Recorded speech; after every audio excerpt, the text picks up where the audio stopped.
ព្រះអង្គទ្រង់ប្រទានកិត្តិយសឲ្យគេធ្វើជាអង្គរៈព្រះអង្គនិងឲ្យគេបានរៀបអាពាហ៍ពិពាហ៍ជាមួយម្ចាស់ស្ត្រីទៀតផងជនបរទេសខ្លះបានចូលរួមក្នុងព្រឹត្តិការណ៍នានាក្នុងស្រុកខ្លះទៀតបានប្រទះព្រឹត្តិការណ៍ប្លែកៗក្នុងចម្បាំងជាមួយសៀម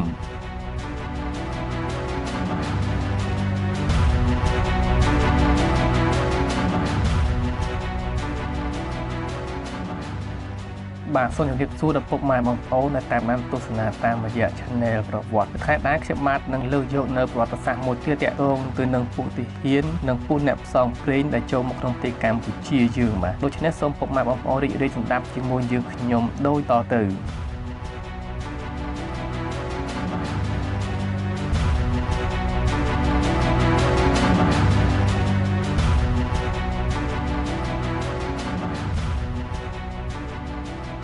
មានទាហាននិងអ្នកផ្សងព្រេងចូលមកជាច្រើនអ្នកខ្លះស្ម័គ្រចិត្តបម្រើព្រះមហាក្សត្រអ្នកដែលគេស្គាល់ច្រើនគឺលោកផ្លាស់រីដឺអេណង់និងលោកស្ជេកូវេឡូសូដែលព្រះរាជាសពហារតីយ៉ាងខ្លាំង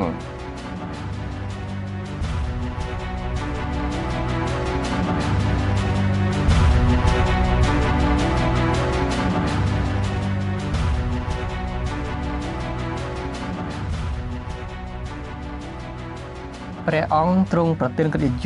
ឲ្យគេធ្វើជាអង្គរៈព្រះអង្គនិងឲ្យគេបានរៀបអាពាហ៍ពិពាហ៍ជាមួយម្ចាស់ស្ត្រីទៀតផងជនបរទេសខ្លះបានចូលរួមក្នុងព្រឹត្តិការណ៍នានាក្នុងស្រុកខ្លះទៀតបានប្រទះព្រឹត្តិការណ៍ប្លែកៗក្នុងចម្បាំងជាមួយសៀម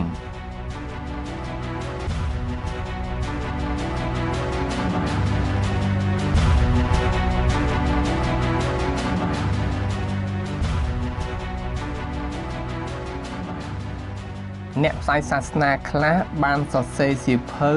ដែលជួនកាលមានប្រយោជន៍ណាស់សម្រាប់ប្រវត្តិសាស្ត្រកម្ពុជាអ្នកខ្លះបានទៅមើលប្រាសាទអង្គរដែលព្រះបាទចន្ទរាជាបានរកឃើញឡើងវិញបន្ទាប់មកព្រះបាទសត្ថាទី1ក៏បានជួសជុលប្រាង្គធំនៅប្រាសាទអង្គរវត្តហើយធ្វើសិលាចារឹកឧទ្ទិសថ្វាយដល់ព្រះពុទ្ធសាសនាទៀតផង